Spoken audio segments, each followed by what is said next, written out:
On the 9th of August, 1999, Russia's President Boris Yeltsin announced a new acting prime minister. Most Russians had never heard of him. And in a poll, just 2% said that they'd vote for him to become president. Exactly 1 month after Yeltsin's announcement, a massive explosion in an apartment building just half an hour's drive from the Kremlin killed more than 100 people. Less than 4 days after that, another apartment bombing less than 4 miles away killed 119 people. The morning after the second bombing, the Speaker of the Russian Parliament paid tribute to the victims that had died in the city of Volgodonsk. But he'd made a mistake. Volgodonsk is 700 miles away from Moscow, where the bombing had actually happened. So when a car bomb actually exploded in Volgodonsk 3 days later, things got even weirder. But there was no time for questions. Russia was under attack. The new prime minister quickly ordered a massive bombing campaign against separatists in the war-torn region of Chechnya, even declaring that we'll waste them in the outhouse. 6 months later, the new prime minister was elected president by a grateful Russian nation. His name was Vladimir Putin. And since he took power, he has not let go. He has had his enemies killed, started wars, and destabilized the global order. But for someone so dangerous and so important, we know surprisingly little about him. Who is Vladimir Putin really? Why did he invade Ukraine? What's the real story behind those apartment bombings? And why is he actually weaker than ever?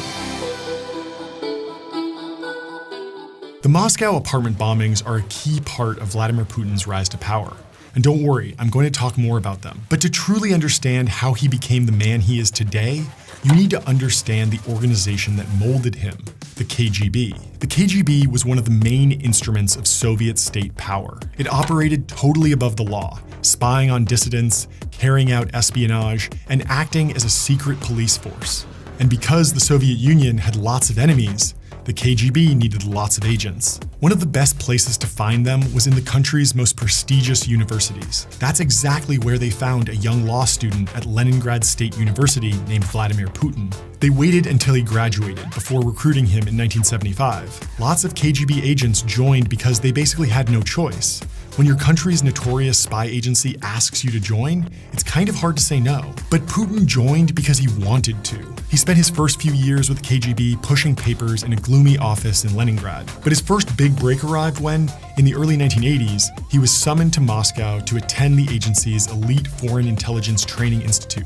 That's right, it was basically a professional development course for Soviet spies. After he learned how to be a better spy, Putin was assigned to Dresden, deep in the heart of East Germany. As the boundary between communism and capitalism, East Germany was a rich source of Cold War intrigue and information. This is building number 4, Angelika Strasse. Today, it's the regional HQ for an esoteric spiritual movement. But during the Cold War, it was the local KGB station. And for the last 5 years of the 1980s, it was Vladimir Putin's office. His mission was to recruit Communist Party and Stasi officials, compromise visiting Westerners, and travel undercover to West Germany. It also involved stealing Western technology. Despite being first to space and shocking the West with Sputnik, by the 1980s, the Eastern Bloc was lagging way behind the West. After 5 years in Dresden, Putin returned to Russia and to his old university in Leningrad. Even though his cover story was that he worked as an aide to the dean, everyone knew that Putin was still working for the KGB, spying on and recruiting students. Of course, there wouldn't be a next generation of crack KGB spies working undercover to steal Western technology and NATO secrets, because the Soviet Union collapsed in 1991, brought undone by failed reforms and the pressure of trying to keep up with the United States. Putin could see the end coming before it arrived. By then, he'd quit the KGB to go work for one of his old law professors, a guy named Anatoly Sobchak. Sobchak was one of the leading voices calling for democratic reforms in the Soviet Union. After the Cold War ended, he was elected mayor of Leningrad, which by then had reverted to its original name of St. Petersburg. Putin got a job working for Sobchak at City Hall, and he saw how bad things really were. The decline in living standards in Russia after the Cold War is hard to comprehend. Life expectancy at birth plunged by more than 5 years between 1990 and 1994. Things got so bad that there are stories of people paying for things with bricks because they were worth more than Russian rubles at the time. Even for the millions of Russian people who, by the end, hated the communist system, the collapse of the Soviet Union brought chaos and humiliation. Russians went from living in a country that went toe-to-toe with the United States as a superpower to needing handouts. After his boss, Anatoly Sobchak, was voted out in 1996, Putin went to Moscow. There, for reasons that have never really been explained, he suddenly started moving up really fast in his career. He got a job in the Presidential Property Management Department at the Kremlin. It sounds like a boring admin job, but it actually gave Putin lots of leverage to grant or turn down favors to other political insiders. He must have done a lot of effective networking because his next job after that was as deputy chief of Boris Yeltsin's presidential staff. He was obviously busy, but he still somehow found the time to get what's basically the Russian equivalent of a PhD in economics. Putin's dissertation was about maximizing the value of mineral resources in his home region. It's more than 200 pages of discussion about stuff like the quality of gravel pits in Russia. There are real questions about whether he even wrote it. But believe it or not, Putin's PhD wasn't really about education. It was about ticking the boxes he needed in order to keep advancing in his career. After working for Yeltsin, Putin became director of the FSB, the intelligence agency which replaced the KGB. How did Putin go from being a mid-ranking KGB officer in East Germany to running the successor agency less than 10 years later? Maybe there's no conspiracy here. Maybe he was just really great at time management and really great at all the jobs he was given. Or maybe his bosses really liked the dissertation he wrote. But if you worked in Russian politics at the time, you could only climb the ladder as quickly as Putin did if someone even higher wanted it to happen. However he did it, Putin quickly earned Yeltsin's trust. His timing was perfect. After 30 years in Soviet and Russian politics, which included surviving a coup, Yeltsin was done. He was extremely pessimistic about the problems Russia faced, and his bad health, which was exacerbated by his drinking, meant that he just didn't have the energy to try and fix them. So Yeltsin believed his final act in public life should be to choose the right successor, someone who could do what he had failed to do, rebuild Russia into a world power. He had a few candidates in mind. One of them was his deputy premier, Boris Nemtsov. Nemtsov was very different from Putin. For a start, he had years of actual political leadership experience, having served as a provincial governor and member of parliament. He was also, by the standards of Russian politics, a liberal Democrat. Instead of looking to the past for ideas on how to reform Russia, he looked to the West. At one stage, Boris Yeltsin introduced him to Bill Clinton as his chosen successor. Everything appeared to be on track until fate intervened. The day the ruble fell 20%, Vogue magazine held a party for 4,000. Financial crises are complicated. This one is no exception. The basic story is that another market crisis, this one originating in Asia, reduced the price of commodities like oil, gas, and metals that the Russian economy was dependent on. As the country's revenue sharply decreased, so did its ability to repay its debts, which were mostly in the form of bonds held by foreign investors. On August 17, 1998, the Russian government defaulted on its debts and was forced to devalue the ruble. It was a disaster for millions of Russians. Yeltsin sacked the prime minister and his entire cabinet. But even that didn't contain the fallout. Boris Nemtsov had staked his political legitimacy on making Russia's economy look more like the West. So when it collapsed, he got blamed. He went from receiving more than 50% in a presidential poll to being one of the most hated men in the country. In addition to killing Nemtsov's hopes of being Yeltsin's successor, the financial crisis accelerated Yeltsin's desire to find a replacement and stand down. And eventually, just one real choice remained: Vladimir Putin. But Yeltsin and his inner circle had a problem. The public had no idea who Putin was. It was one thing to name him prime minister. Yeltsin could do that, no problem. But Russia was meant to be a democracy. And in a democracy, you can't just snap your fingers and make someone the president. They actually had to win an election. Putin had no profile. He wasn't a reformer like Nemtsov. If people had even heard of him, they probably associated him with the KGB. If Russian elites wanted him to win an election, they needed people to know who he was. Which brings us back to those bombings I mentioned at the start of the video. They're a key part of Vladimir Putin's rise to power. So let's construct a timeline. On the 9th of August, 1999, Boris Yeltsin named Vladimir Putin acting prime minister. 26 days later, on the night of September 4th, 1999, a truck blew up a barracks in Bunatsk, a garrison town on Russia's border with the breakaway region of Chechnya. Just after midnight on September 9th, a bomb went off in the basement of an apartment building in southeast Moscow. The FSB, the internal security agency that until recently had been run by Vladimir Putin, reported that items removed from the scene contained traces of TNT and another explosive called RDX. Government officials started blaming Chechen terrorists for the attack almost immediately. Just after midnight on September 13th, authorities were called to check on reports of suspicious activity at an apartment building less than 4 miles away from the previous bombing site. They didn't find anything, but just a few hours later, a massive car bomb destroyed a 9-story building on the Kashirskoye highway. 3 days later, another bomb blew up near an apartment building in the southern city of Volgodonsk. The whole nation was terrified. On the evening of September 22nd, several residents from the city of Ryazan, about 120 miles southeast of Moscow, saw a white sedan pull up in front of their apartment building. The car's license plate had been altered. The residents also noticed 2 men removing several large sacks from the trunk and carrying them into the basement before driving away at speed. When local police arrived, they found 3 large sacks wired to a detonator and explosive timer. The bomb was defused and sent away for testing. The next morning, the 23rd, Putin congratulated the local residents on their vigilance and lauded the security forces for foiling what could have been another deadly attack. That same evening, police apprehended the men who'd been seen loading the sacks into the basement. When they were questioned, they produced FSB identification cards. Remember, the FSB is the agency that ultimately replaced the KGB. And Vladimir Putin, before he became prime minister, was the FSB director. A short time later, a call came from FSB headquarters. The men were to be released. The next morning, September 24th, the director of the FSB appeared on national TV. Suddenly, the story had changed. It wasn't a foiled terrorist attack. It was an FSB training exercise meant to test public awareness. And the sacks in the basement didn't contain explosives. They just had sugar in them. The FSB was trying to sweep the whole incident under the rug. And it might have worked until the results came back from the lab. The analysis, which was conducted by the local branch of the FSB, showed that the sacks actually contained RDX, the same explosive that was found at the scene of the bombing at Guryanova Street 2 weeks earlier. But RDX wasn't something you could make at home. In fact, there was only one place you could get it in all of Russia, a heavily guarded facility in the city of Perm near the Ural Mountains, and about 1,500 miles from Chechnya. It's details like this that make the official story, that the bombings were all orchestrated by Chechen terrorists, hard to believe. But the time for asking questions was over. Because at the same time as Putin was praising the residents of Ryazan for their bravery, Russian warplanes were already launching massive airstrikes on the capital of Chechnya. Ordinary Russians were scared.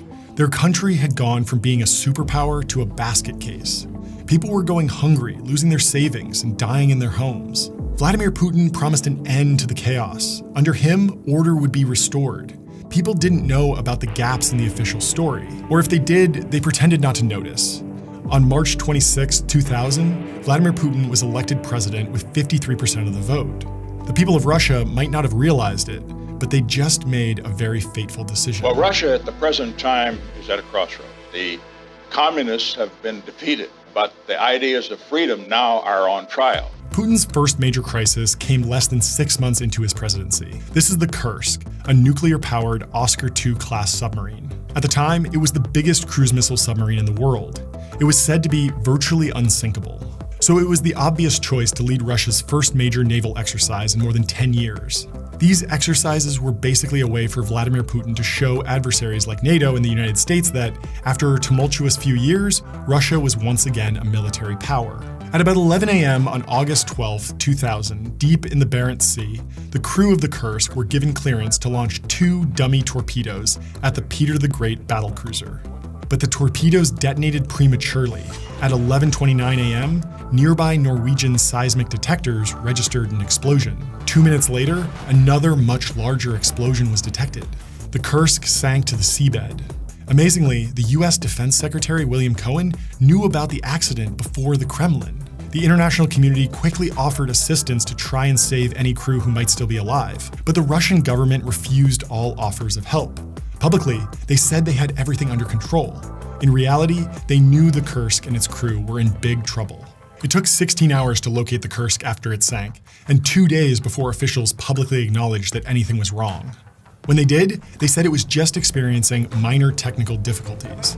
In truth, any crew members who survived the initial blast were rapidly running out of air. Where was Vladimir Putin in all this? Well, he was on vacation.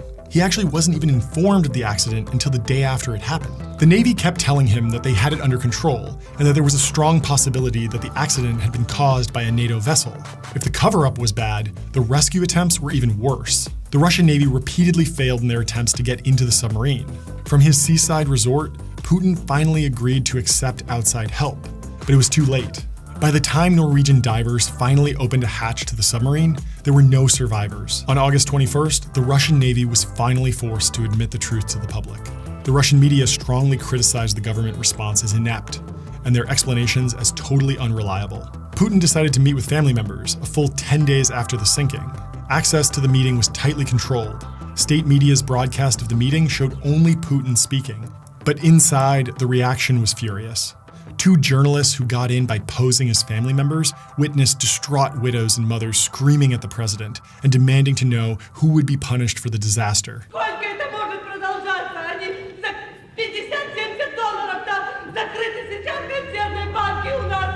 When one extremely emotional mother wouldn't stop interrupting, a nurse popped up behind her and forcibly injected her with a sedative. Days later, Larry King asked Putin what happened.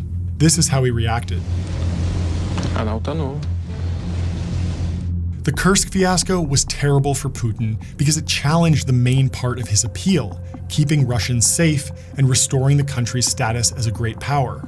Great powers don't lose their best ships in training exercises. And his response made it look like he didn't really care about the people who died or the effect it had on their families. Still, for the first few years of his presidency, most world leaders either didn't see that side of Putin or didn't care.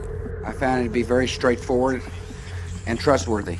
I am confident that this new level of cooperation between NATO's members and Russia will now change the world and for the better. Was Putin, the KGB mastermind, just tricking these world leaders into thinking he was a good guy? I think the truth is much more complicated, and a lot of it has to do with NATO. Remember, NATO was created in order to contain Soviet influence in Europe.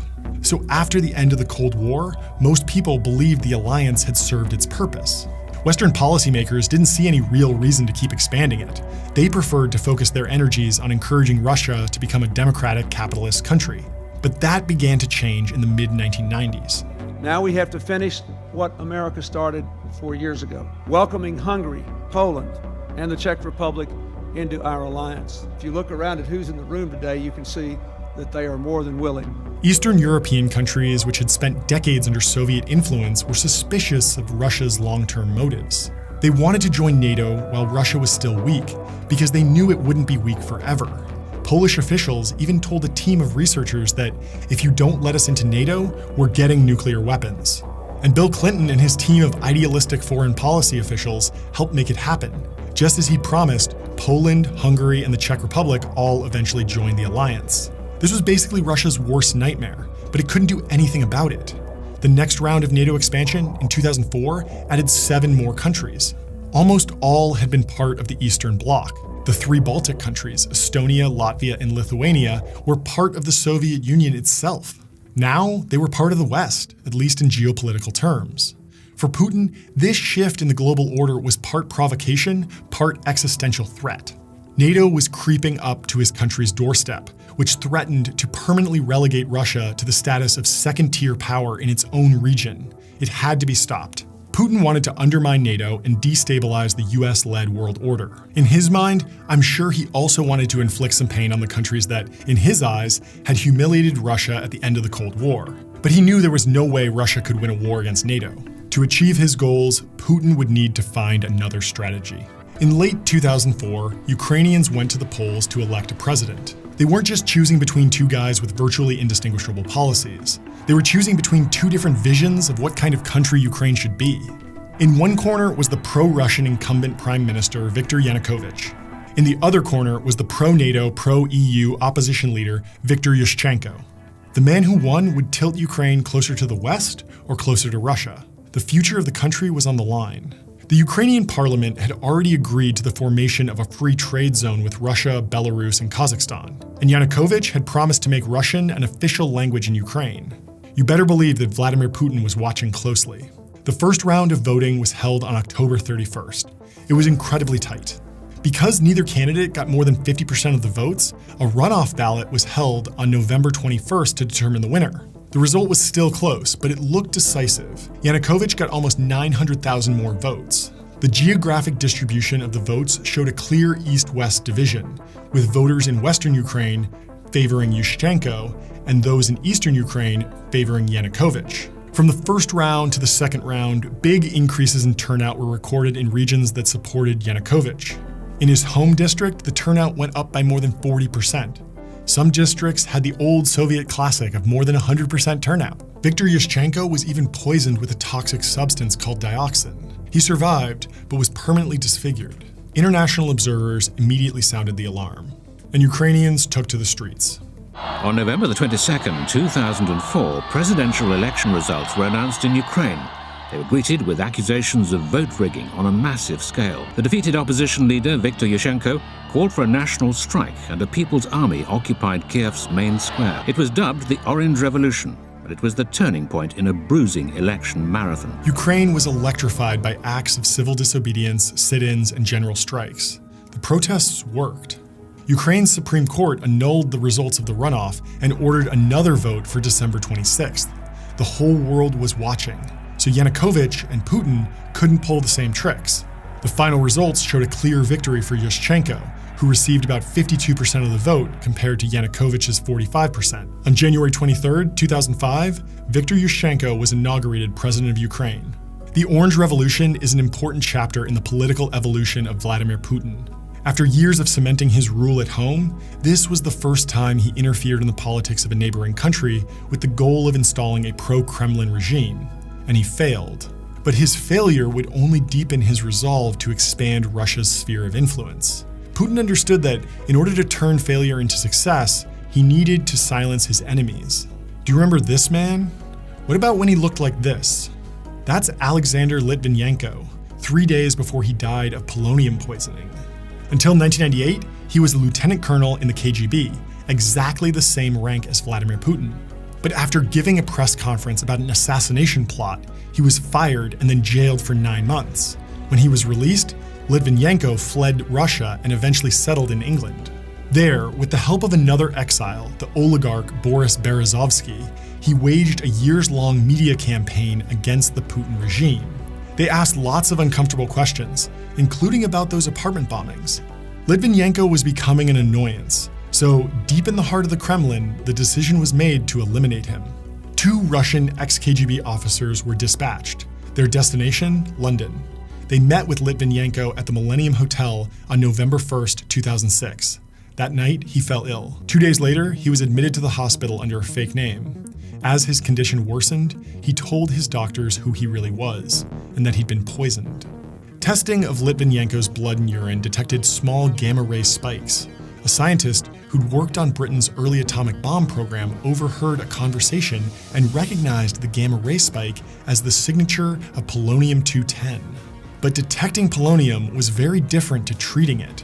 US and UK government officials had never heard of polonium being used as poison before. And no one could save Alexander Litvinenko. It took an agonizing 23 days for him to die.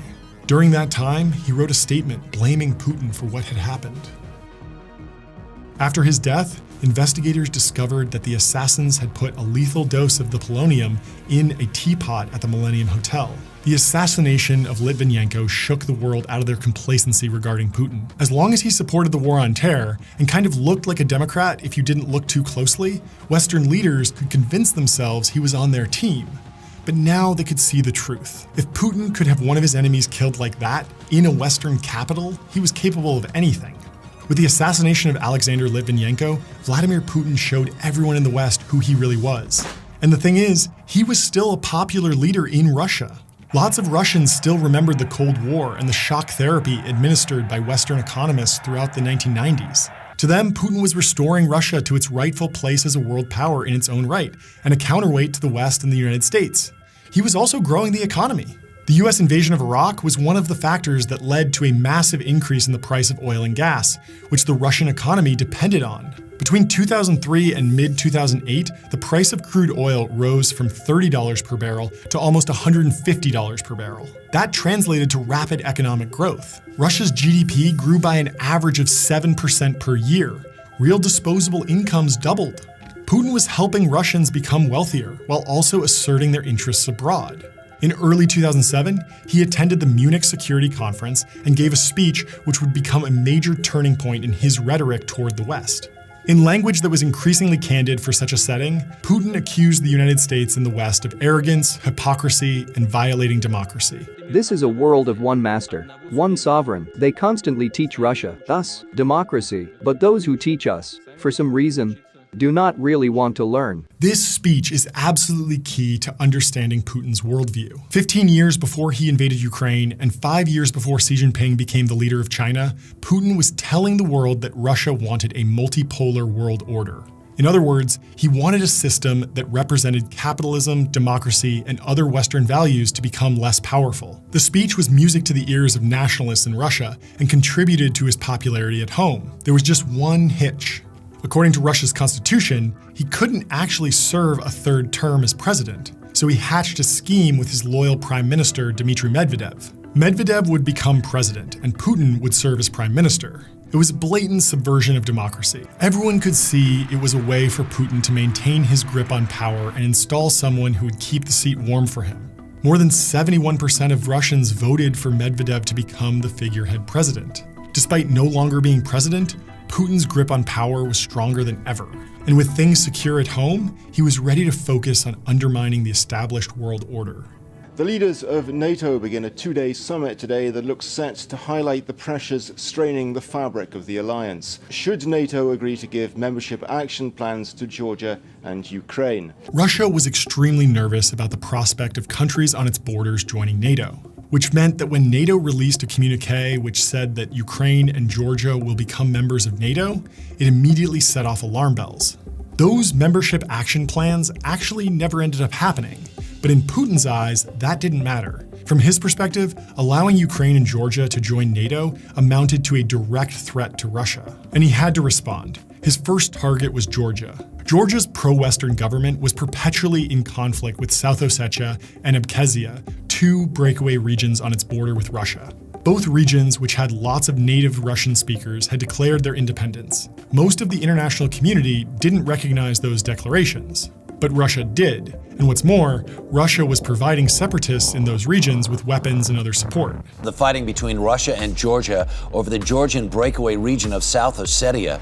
President Bush has told Russian leaders that military action against Georgia is unacceptable. Tensions reached a breaking point. On August 1st, 2008, separatist forces started shelling Georgian villages. Georgia responded by sending in the military to take control of a separatist town. The Russian government claimed, falsely, that Georgia was committing genocide against South Ossetia. They used it as a pretext to launch a full-scale invasion, including into undisputed Georgian territory. Russia's decisive military strength meant the war was over in 5 days. Putin had sent a clear message to Georgia and other countries in Eastern Europe that were thinking about joining NATO. After failing to install his chosen candidate in Ukraine, the war against Georgia showed that Putin was running a different playbook in order to destabilize a pro-Western neighbor. Why try and rig an election when you could just arm separatists? As an imperial power, Russia has always looked to maintain spheres of influence on its borders. That's a big reason why, as soon as Putin saw there was a chance of Georgia joining NATO, he tried to depose its president. Winning wars against small countries was popular with Russians who yearned for the good old days. But there were still lots of Russians who cared about things like democracy, and they were about to make themselves heard.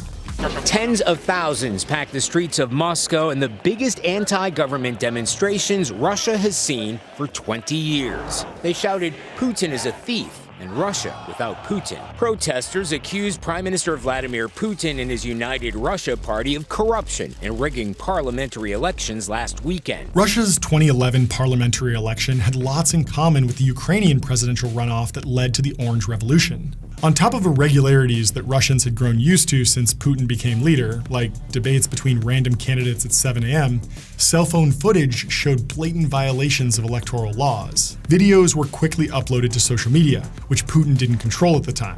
People saw the evidence with their own eyes, but there was no way for the election results to be overturned. In Ukraine, the Supreme Court annulled the result of the runoff, but the same wasn't going to happen in Russia. Putin's party, United Russia, maintained its parliamentary majority. More than 100,000 brave people went out onto the streets. They weren't just protesting the election results. They were protesting that their country had been turned into a dictatorship. Presidential elections were due in early 2012. Everyone knew Putin would get his old job back. His preferred candidate, Viktor Yanukovych, was even back as president of Ukraine. Russian civil society may have been defiant, But the country's institutions and political opposition had been totally neutralized. Putin could only see one threat to his rule. Putin built his own anxieties into his 2012 presidential campaign. He compared the political situation in Russia to Napoleon's attempted invasion 200 years earlier and said that national sovereignty was paramount. He got almost 2/3 of the votes from a tired and defeated electorate. And just like that, he was president again. It sounds weird, but Putin's most important political victory of 2012 didn't happen in Moscow. It happened 3,500 miles away, in Beijing. Xi Jinping and Vladimir Putin have a lot in common. They're just 6 months apart in age. Their fathers both fought in World War II. They met at an economic cooperation summit in 2013. The day they met was actually Putin's birthday. Xi Jinping presented him with a cake, while the Russian president pulled out a bottle of vodka. As far as we can tell, they've actually become friends. Putin was the first world leader that Xi Jinping visited after becoming China's president, and they've had more than 40 meetings since then. Most importantly, they're allies with a common geopolitical goal, creating a multipolar world order. Xi came along at the perfect time for Putin. On its own, Russia can't take on NATO or the United States. Its military isn't strong enough, its economy isn't big enough, and its diplomacy isn't effective enough. China might be different. From as soon as he gained power, Xi Jinping has made it clear that his ultimate foreign policy aim is to displace the United States as the world's most powerful country. Putin wants to weaken the West while expanding Russia's sphere of influence. It was the beginning of an important partnership. Vladimir Putin survived massive protests at home and brushed off criticism from the international community. His rivals were sidelined, and his critics were dead, in jail, or in exile. He was further annoying the West by supporting the Syrian president Bashar al-Assad in the civil war that had engulfed the country. There were even whispers that he had secretly become one of the world's richest men by embezzling money and extorting the country's oligarchs. He had achieved absolute power at home, and in Xi Jinping, he had a powerful new ally. But the mission he had been training for decades had only really just started. Because as Putin began his third term as president in 2012, he was still missing the biggest piece of the puzzle: Ukraine. Why is Ukraine so important for Putin? Because it matters to Russia's past and its future. Let me explain. Ukraine has been central to Russian identity and power for centuries. Christianity was imported from Byzantium to the Slavic people via Kiev, and Christianity served as the anchor for Kievan Rus, the early state from which Russians, Ukrainians, and Belarusians draw their cultural lineage today. Those close links have remained. Most Ukrainians can speak at least some Russian, and eastern Ukraine was historically home to a large ethnic Russian minority. Ukraine was also strategically vital for Russian interests. As Europe's second largest country, it contributed massive amounts of grain, coal, and steel to the Soviet Union. Ukrainian factories were a vital part of the USSR's military-industrial capacity. Russian czars spent their summers on the beautiful beaches of the Crimean Peninsula, which also hosted the country's largest warm-water naval port. And through to the modern day, Ukraine's location on the Black Sea and on the border with numerous Eastern European states and future NATO members was vital to Russian interests. The two countries have been so closely intertwined throughout history that most Russian nationalists, Putin included, don't actually think Ukraine is a separate country. Putin even wrote an entire essay about it in 2021. Putin believed that Russians and Ukrainians were a single people, united by history and divided by a meddling West. The vast majority of Ukrainians disagreed, but Putin has made a career out of not caring what people think. Losing Ukraine had undermined Russian power. Losing it permanently to the West would, in Putin's eyes, be a major ongoing threat to Russian security. The error needed to be corrected. A miracle didn't happen, and European Union leaders and Ukraine have, as expected, failed to sign an historic free trade deal after a last-minute U-turn from Kiev. On November 21st, 2013, a week before the summit in Lithuania, Yanukovych announced he wouldn't sign it. Who knows what exactly made him change his mind? But the U-turn made millions of Ukrainians realize that, so long as their government was taking orders from Moscow, they could never be truly free. To be free, they needed a revolution. А де ж має бути? Я все життя віддав для того, щоб Україна стала державою. Чому обличчя свої закриваєте?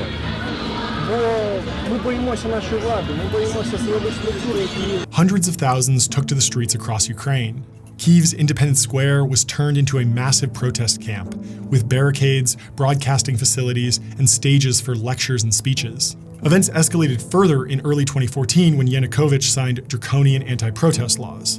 But that couldn't stop the protesters. Even when security forces started firing, killing almost 100 of them, they didn't stop. They wanted Yanukovych out. They soon got their wish. Yanukovych fled, and it didn't surprise anyone when he resurfaced days later in Russia. The Ukrainian parliament restored the constitution to its 2004 version. An interim government signed the EU deal.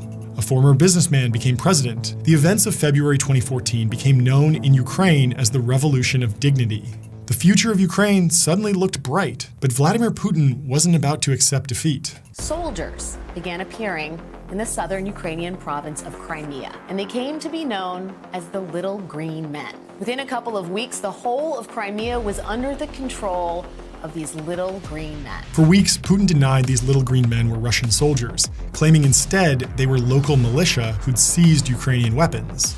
Eventually, he couldn't deny the obvious. They were Russian soldiers. Although Putin didn't admit it, some of the soldiers weren't fighting under the Russian flag. Some were mercenaries under the command of Yevgeny Prigozhin, a businessman known as Putin's chef because he ran a catering business which staged banquets for the Kremlin. And now those mercenaries, together with the Russian soldiers and the rest of the Little Green Men, were occupying the territory of a foreign country. Crimea had been one of the most prized possessions of the Russian Empire and Soviet Union. But in 1954, the leader of the USSR, Nikita Khrushchev, transferred control of Crimea to Ukraine, partly to commemorate the 300th anniversary of Ukraine's union with Russia. Ukraine was part of the Soviet Union, so as long as the Soviet Union existed, it didn't really matter too much. But of course, the Soviet Union collapsed, and suddenly Crimea belonged to a different country. That was terrible news for nationalists like Putin. To them, Crimea was part of Russia. But during the 1990s and 2000s, not only was Russia too weak to try and take it back, it didn't have the right opportunity. Ukraine's Revolution of Dignity changed that. It created a power vacuum which allowed Putin to run a version of the same playbook that he'd employed in Georgia 6 years before.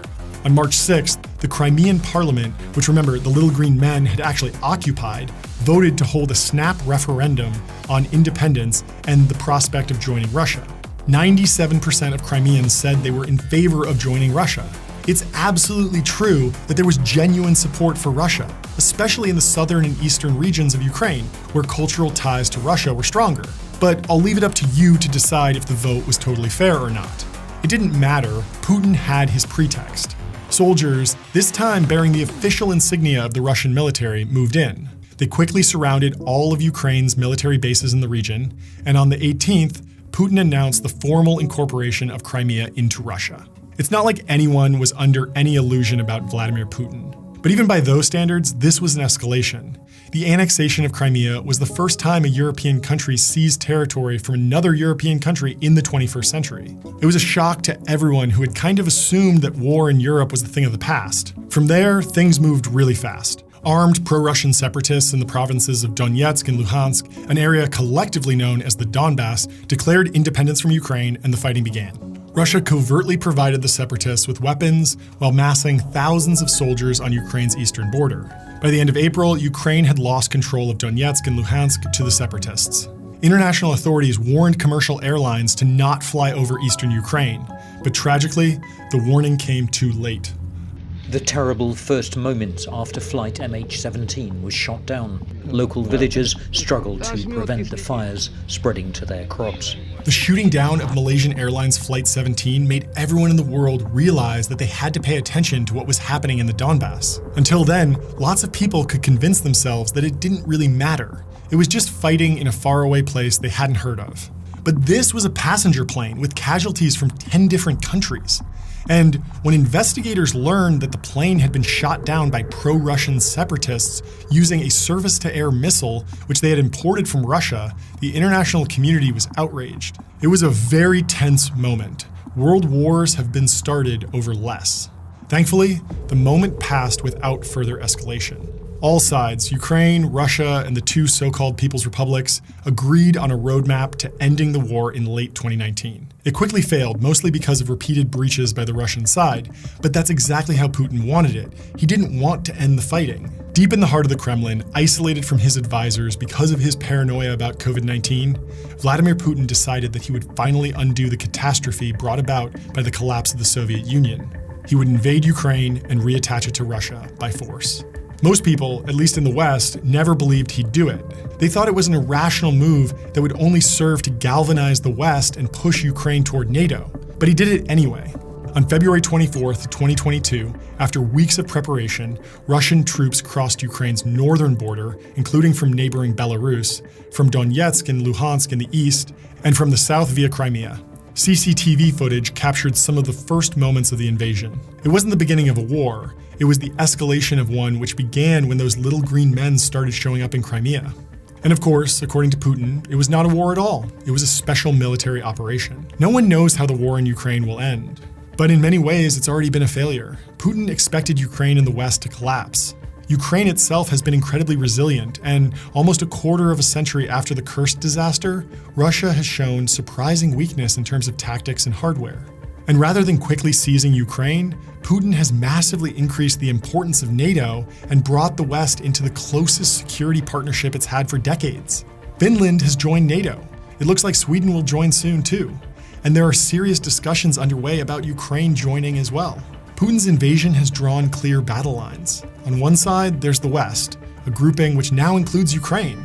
And on the other side, there's Russia, China, and their allies. Less than 3 weeks before Russia invaded Ukraine, Putin visited Beijing. There, he signed what China called a no-limits partnership. Since the invasion began, Chinese officials have been careful to not refer to it as a war, while also repeating Putin's narrative that NATO expansion was to blame. The two countries have deepened their cooperation in several areas. China is now Russia's #1 trading partner and has propped up Russia's economy by buying their oil, natural gas, and advanced weapon systems. The two countries conduct joint military exercises on a near-monthly basis, and their generals regularly discuss how to overcome strategic threats such as U.S. nuclear modernization and missile defense.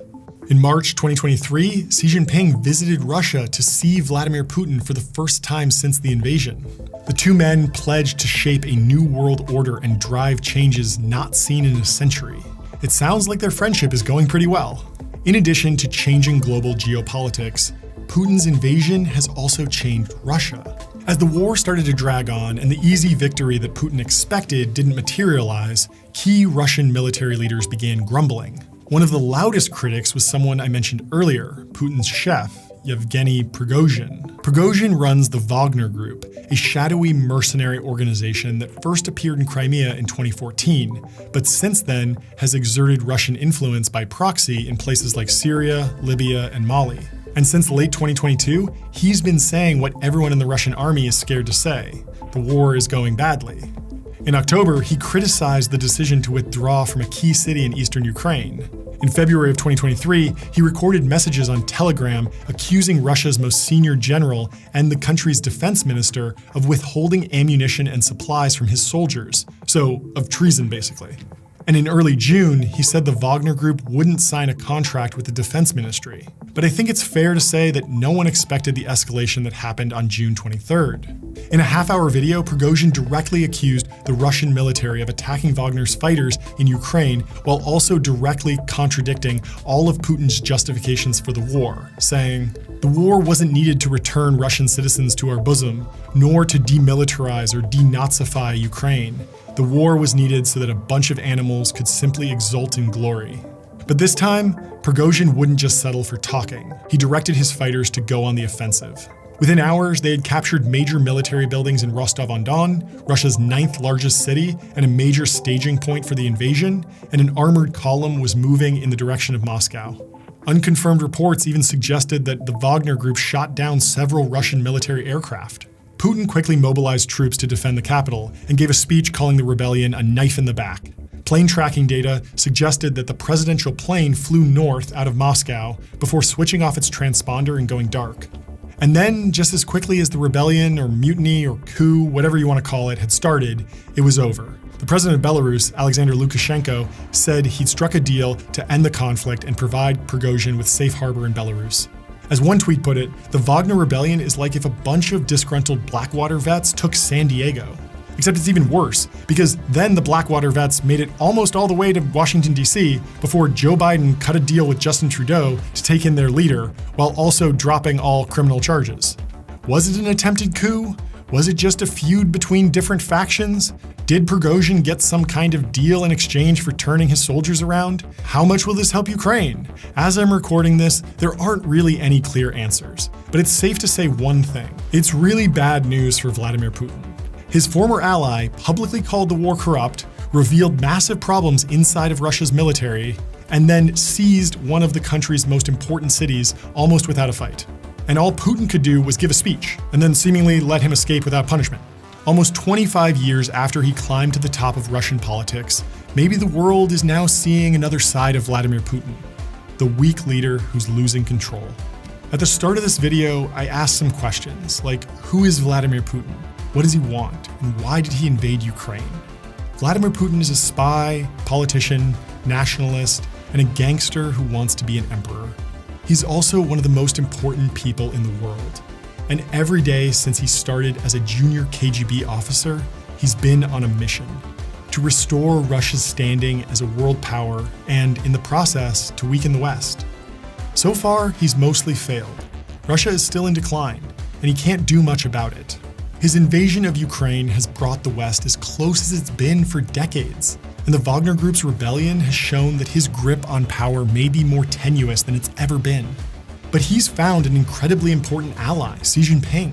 Their friendship is a big problem for everyone who cares about democracy, human rights, and a stable international system. And it might end up being the most important part of Vladimir Putin's legacy.